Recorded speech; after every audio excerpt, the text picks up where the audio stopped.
Hello everyone, welcome back to the medicos IQ। इस session में हम आपके लिए एक ऐसे ड्रग लेके आए हैं which was the first drug proved by the doctor Hahnemann. तो शायद आपको नाम पता चल गया हो, दैट इज़ द सिनकोना और China officinalis. Its common name is the Peruvian bark. तो ये एक बहुत ही खास इम्पॉर्टेंट रेमेडी है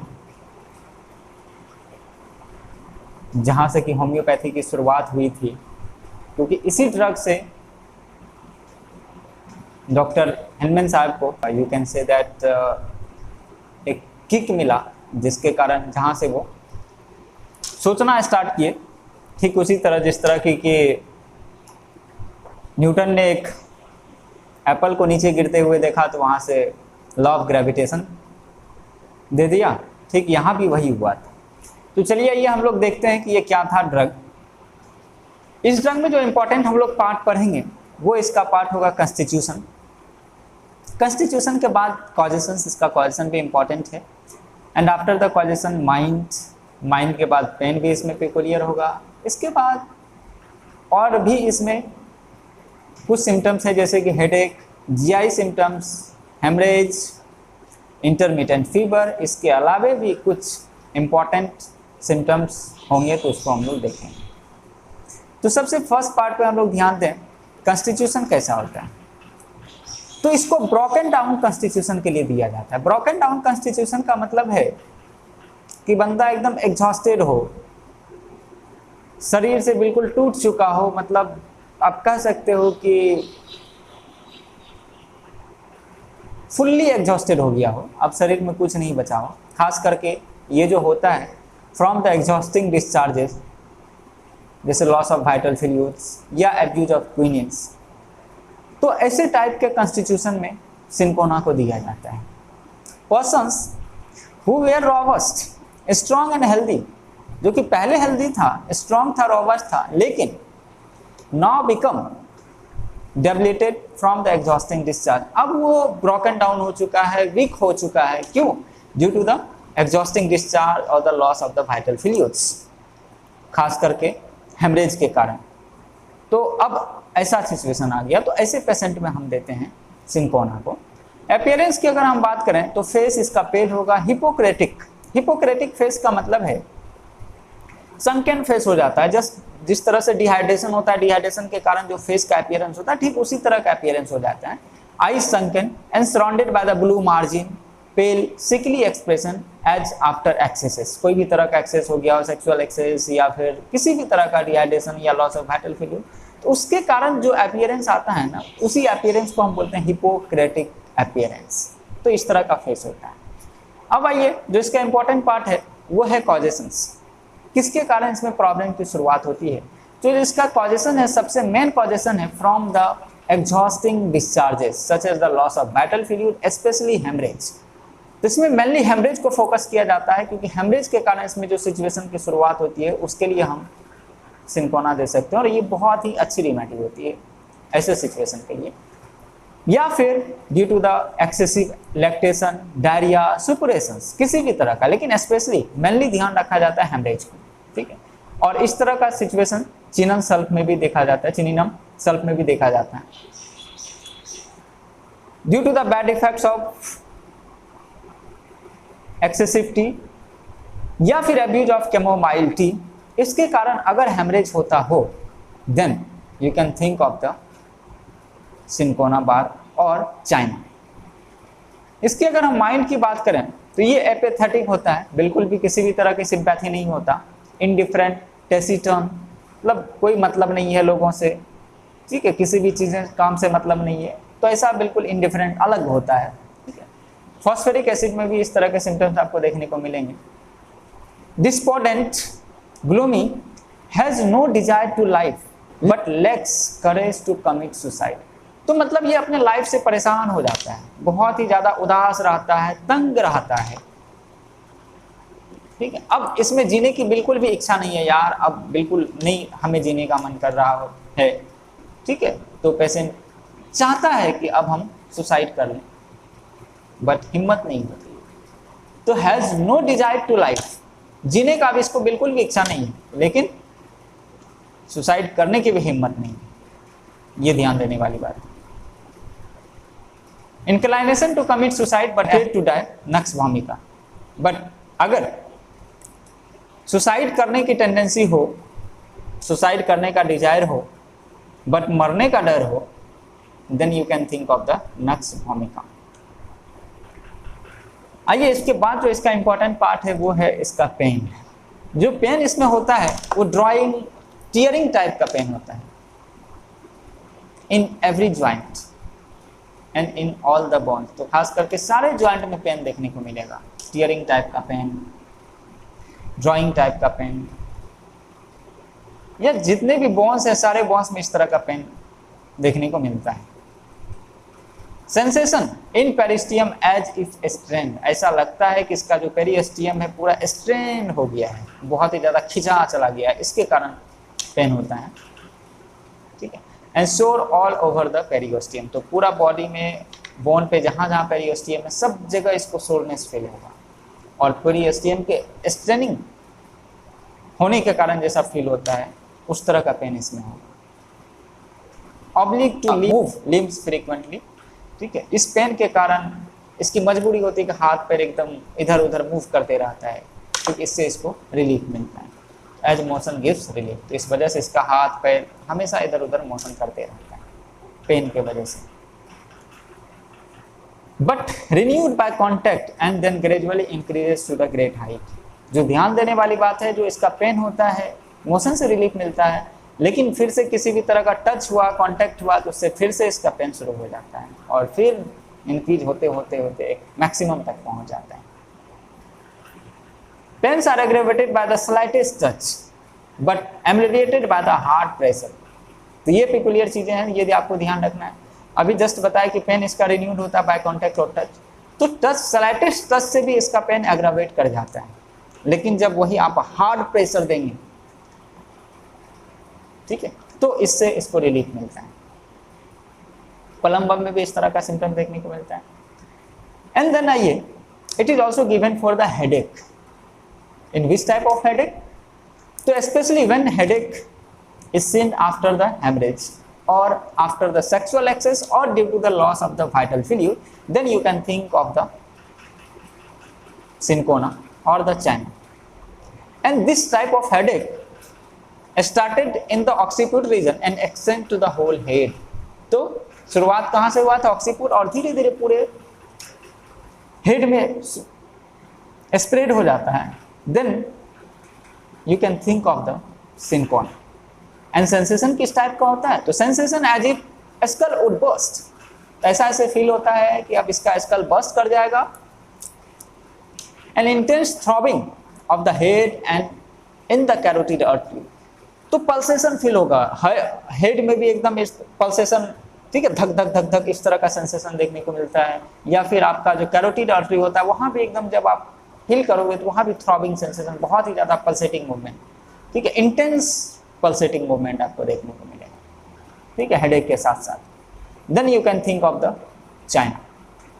और याद करिए इस तरह का सेंसेशन आपको एक और ड्रग में मिला था, sensation of as if brain would burst through the forehead, तो ब्राइनिया, ठीक।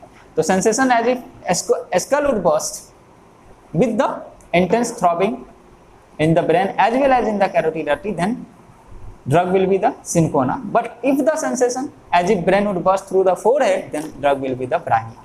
तो ये ध्यान देने की बात है। And during the headache face becomes flushed,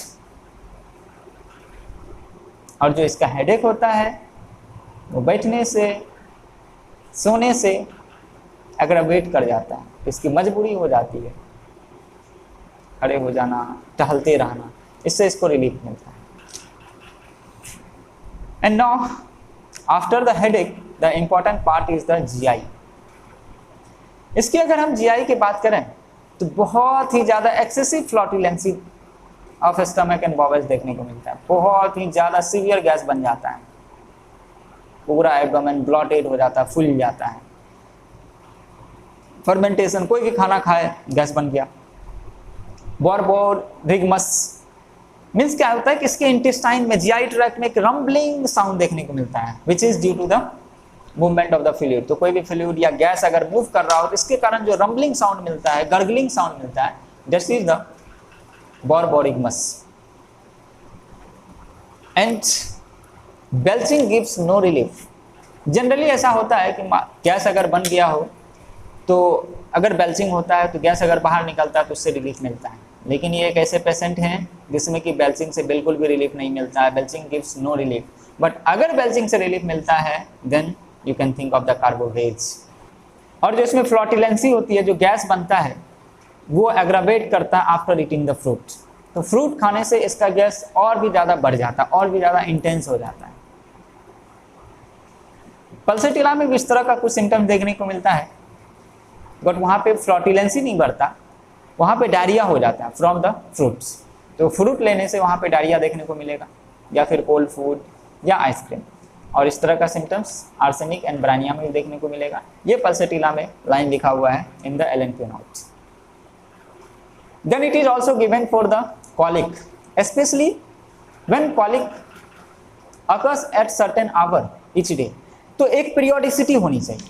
अगर किसी सिम्टम से पीरियोडिसिटी है, एक सर्टेन पीरियड, एक सर्टेन पैरोक्सिजम के साथ अगर आता है, then it will be the good remedy for that symptoms। Your periodical colic from gallstone, अगर गॉल स्टोन के कारण, गॉल ब्लैडर में अगर स्टोन हो गया उसके कारण अगर पीरियोडिकल colic होता है, then you can think of the cinchona। and this colic was at night after eating। ठीक है, तो नाइट में एग्रावेट कर जाता है, खाना खाने के बाद एग्रावेट कर जाता है इसका symptoms. And better by the bending double.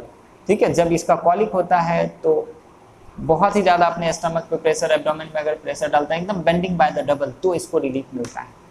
याद करिए, इस तरह का और भी ड्रग होते हैं जिसमें कि बेंडिंग बाय डबल से रिलीफ मिलता है, वो होता है कोलोसिन एंड मैगफॉस। देन आइए नेक्स्ट पार्ट जो होता है उसका, वो होता है haemorrhage.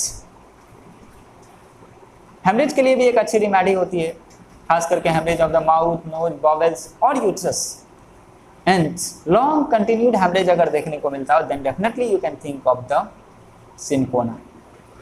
Longing for the sour things during haemorrhage, ये पिकुलियर चीजें हैं कि हेमरेज के टाइम में इसको खट्टा खाने का मन करता है। Disposition to hemorrhage from the every orifice of the body with the ringing in air, fainting, loss of sight, general coldness, sometimes convulsions। फेरमफॉस में तो क्या है कि हेमरेज का बहुत ही ज़्यादा टेंडेंसी होता है, बॉडी के हर एक ऑरिफिसेस से हेमरेज होने की टेंडेंसी होती है, ब्लीडिंग होने की टेंडेंसी होती है। और इस हेमरेज में एक जो पिकुलियर सेंसेशन है वो है रिंगिंग इन ईयर्स। ये आप ध्यान रखिएगा, रिंगिंग इन ईयर्स। और हेमरेज के बाद तो फेंटनेस हो ही जाता है। ठीक है, तो इस तरह का फेंटनेस, बेहोशी या लॉस ऑफ साइट, बॉडी ठंडा पड़ गया हो, जनरल कोल्डनेस, या कभी कभी कन्वल्सन्स अगर देखने को मिलता है, then you can think of the cinchona और China. And profuse haemorrhage after climacteric. Generally menopause होने के बाद हेमरेज नहीं होता, बट अगर किसी भी तरह का ब्लीडिंग डिस्चार्ज होता है मेनोपॉज के बाद और profusely, then you can think of the cinchona. And जो इसका इम्पॉर्टेंट पार्ट है बहुत ही ज़्यादा, वो है इसका इंटरमिटेंट फीवर। याद करिए, सिंकोना पहले मलेरिया को ठीक किया था और इसी से इनको किक मिला था डॉक्टर हेमरेज साहब को। तो इस वजह से इसको वेरियस टाइप के इंटरमिटेंट फीवर में दिया जाता है, चाहे वो इंटरमिटेंट फीवर किसी भी टाइप का हो सकता है, वो क्वाटिडियन टाइप का हो। क्वाटिडियन टाइप का मतलब है कि paroxysm returns after the every 24 hours, मतलब हर एक दिन के बाद पैरोक्सिजम रिटर्न हो जाता है। टर्शियन टाइप का अगर फीवर हो, इंटरमिटेंट फीवर या malarial fever, means paroxysm returns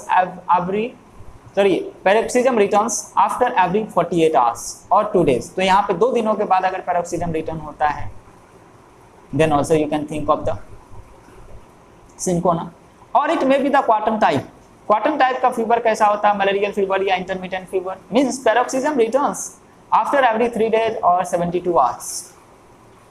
एक दिन के बाद अगर रिपीट हो क्वाटिडियन, अगर 2 दिन के बाद रिपीट हो टर्सियन, और अगर 3 दिन के बाद रिपीट हो तो क्वार्टन। और एक होता है डबल टर्सियन टाइप जिसमें कि पैरोक्सिज्म अकर्स डेली, यहाँ पे डेली ही रिटर्न हो जाता है। तो इन सारे इंटरमिटेंट फीवर में, किसी भी फीवर में सिंकोना को आप दे सकते हो, और इन सब फीवर में आपको जो स्टेज ऑफ फीवर है वो आपको वेल मार्क मिलेगा, chill stage, heat stage and sweating stage. बहुत ही ज़्यादा आपको डिस्टिंक्ट टाइप का देखने को मिलेगा, मतलब क्लियरली विजिबल रहता है कि हीट स्टेज, चिल स्टेज या फिर स्वेटिंग स्टेज। हाँ, और जो इसमें एक चीज़ पिकुलियर है चाइना में, वो क्या है कि पैरोक्सिज्म एंटीसिपेट्स फ्रॉम 2 और 3 आवर्स ईच अटैक। तो इसमें पैरोक्सिज्म का फील हो जाता है 2 से 3 घंटा पहले ही कि अब पैरोक्सिज्म आने वाला, फीवर आने वाला है। क्योंकि बहुत बार ऐसा होता है कि आप देखेंगे जब आपको फीवर आने वाला हो ना तो आपको पता चल जाता है। खास करके मेरे साथ ऐसा होता है बहुतों बार, अगर हमको कभी फीवर आने वाला हो तो 3-4 घंटे पहले या 2-3 घंटे पहले हमको पता चल जाता है कि आज हमको फीवर आएगा। कभी अगर सर्दी भी होने वाली हो तो भी पता चल जाता है, ठीक है। अगर गला मेरा लहर रहा हो, ठीक है, तो समझ में आ जाता है कि अब सर्दी आने वाली है। तो इस तरह का एंटीसिपेशन, इस तरह का एक्सपीरियंस इसमें होता है कि पैरोक्सिज्म आने से पहले इसे पता चल जाता है कि अब पैरोक्सिज्म आने वाला है। और ऐसा चिनिनम सल्फ में भी देखने को मिलता है। बट इसका जो पैरोक्सिज्म होता है रिटर्न्स एवरी 7 और 14 डेज। ये बहुत ज़्यादा इसमें पिकुलियर चीज़ें हैं कि पैरोक्सिज्म अगर रिटर्न होता है आफ्टर एवरी 7 डेज और 14 डेज, देन डेफिनेटली आंख बंद करके you can think of the cinchona. क्योंकि इस ड्रग में पीरियोडिसिटी बहुत ही ज़्यादा मार्क है। कोई भी सिम्टम्स हो, अगर पीरियोडिकल हो तो you can think of the cinchona. But इसकी पीरियोडिसिटी या फिर पैरोक्सिज्म नेवर एट नाइट, ये ध्यान रखना है कि चाहे वो फीवर हो या किसी भी तरह का पैरोक्सिज्म हो, नाइट में नहीं होता है, ठीक है। तो रिटर्न्स एवरी 7 और after 14 days, but never at night. तो पैरोक्सिज्म नेवर एट नाइट अगर हो then you can think of the cinchona. Then sweating stage में sweats profusely all over the body parts which are covered. खास करके जो covered portion होते हैं उसमें बहुत ही ज़्यादा स्वेटिंग होता है, बहुत ही ज़्यादा प्रोफ्यूजली स्वेटिंग होता है। और ड्यूरिंग द स्लीप, कोनियम में भी इस तरह का सिम्टम्स आपको देखने को मिलेगा। बट अगर स्वेट ऑन अनकवर्ड पार्ट हो then you can think of the Thuja. लेकिन एक चीज़ इसमें सिमिलर है, जो कि यहाँ पे भी स्लीप के दौरान स्वेटिंग होता है और थूजा में भी स्लीपिंग के दौरान स्वेटिंग होता है। बट जो अपोजिट चीज़ें हैं वो है कि सिंकोना में कवर्ड पोर्शन पे होता है और यहाँ पे अनकवर्ड पार्ट पे स्वेटिंग होता है। समझ गए? एक चीज़ सिमिलर और एक चीज़ डिसिमिलर है, तो ये आप ध्यान में रखें। इसके बाद बाकी जो अदर इसके सिम्टम्स होते हैं जिसमें कि सिंकोना को हम सोच सकते हैं, वो क्या है कि any complaints of malarial origin. Malaria का मतलब क्या होता है कि पैरोक्सिज्म, पीरियोडिसिटी, इस तरह का अगर कोई भी सिम्टम्स, कोई भी कंप्लेन अगर आता हो with the marked periodicity and returns every other day, then definitely you can think of the syncona. And it is also given for the acute disease, often which results into the dropsy. अगर किसी भी acute disease के कारण ड्रॉप्सिकल condition आ जाता है, ऐसे patient में generally देखा जाता है, कोई भी अगर एक्यूट डिजीज होता है तो इसमें ड्रॉप्सिकल कंडीशन एकदम इसका बॉडी स्वेल कर जाता है, ठीक है। तो सिंकोना के पेशेंट में ऐसा देखा जाता है। तो इस तरह का अगर सिचुएशन देखा जाए पेशेंट में, then you can think of the cinchona और चैना। ओवर सेंसिटिवनेस भी इस पेशेंट में देखा जाता है, से great debility, trembling, aversion to the exercise, weakness होता है, एक्सरसाइज नहीं करने को चाहता है, sensitive to touch, to pain, to draught of the cold air, the entire nervous system is extremely sensitive. तो बहुत ही ज़्यादा इसमें सेंसिटिवनेस देखने को मिलती है, ठीक। एंड देन जो इसका इंपॉर्टेंट होता है वो है अनरिफ्रेशिंग स्लीप और कॉन्स्टेंट सोपर। तो कभी भी ये सो के जब जगता है ना तो एकदम अपने आप को रिफ्रेश फील नहीं करता, स्लीपी स्लीपी फील होगा, अनरिफ्रेशिंग स्लीप। और ख़ास करके आफ्टर 3 AM, तो 3 AM पे ये सिम्टम्स एग्रावेट कर जाता है, मतलब एकदम अनफ्रेशनेस का फील होता है। एंड वेकेंस अर्ली, और बड़ी ताजुब की बात है कि बहुत जल्दी जग भी जाता है। ठीक है। तो ऐसा सिम्टम्स मिलता है कि सोने के बाद भी इसको रिफ्रेशमेंट का फीलिंग नहीं आता। एंड एक और इसका वन लाइनर और पिकुलियर सिम्टम्स है, one hand icy cold and other warm. तो एक हाथ कोल्ड होता है और दूसरा हाथ वार्म होता है। इस तरह का सिम्टम डिजिटलिस, इपिकाक, पल्सेटिला में भी देखने को मिलता है। And last but not the list, इसके रिलेशन पे थोड़ा हम लोग नजर डाल लेते हैं। तो ये कम्प्लीमेंट्री होता है फेरम मेड का। Follows well calcarea phos in the hydrocephalus. तो हाइड्रोसिफेलस के कंडीशन में हम कैलकेरिया फॉस के बाद इसको दे सकते हैं, but incompatible after the digitalis and selenium. Antidotes hepar sulph, nux भूमिका को एंटीडोट करता है, antidoted by natrum mur and the carbo veg. तो ये था हमारा सिंपोना या फिर चाइना ऑफिसिनेलिस। तो इसमें इंपॉर्टेंट वाला पार्ट क्या था, तो सबसे ज़्यादा इसका कॉन्स्टिट्यूशन भी इम्पॉर्टेंट था, ठीक है। एंड देन कॉन्स्टिट्यूशन के बाद कॉजेशन भी ध्यान देने वाली बात थी, pain, headache, GI symptoms, haemorrhage, और सबसे जो इम्पॉर्टेंट और पिकुलियर था इसका वो था इंटरमिटेंट फीवर एंड पैरोक्सिज्म, ठीक है। तो आप एक बार एलन की नोट को खोलिए और अच्छे से एक बार लाइन बाय लाइन रीड करिए चाइना को, और फिर मेमोराइज करने की कोशिश करिए, तो आपको अच्छे ढंग से आई थिंक याद हो जाएगा। चाहे तो आप स्क्रीनशॉट ले सकते हैं जो पार्ट का आपका लेना हो, क्योंकि सिम्टम्स को हम एक बहुत ही अकॉर्डिंगली अरेंज करते हैं सो दैट कि आपको याद रहे, ठीक है।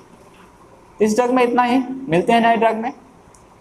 अगर आपको वीडियो पसंद आए तो लाइक ज़रूर करें और ज़्यादा से ज़्यादा शेयर भी करें, सो दैट कि बाकी लोगों को भी वीडियो मिल सके और वो भी इनसे बेनिफिट ले सके और हमारा ये मेहनत उन तक पहुंच सके। Once again thank you.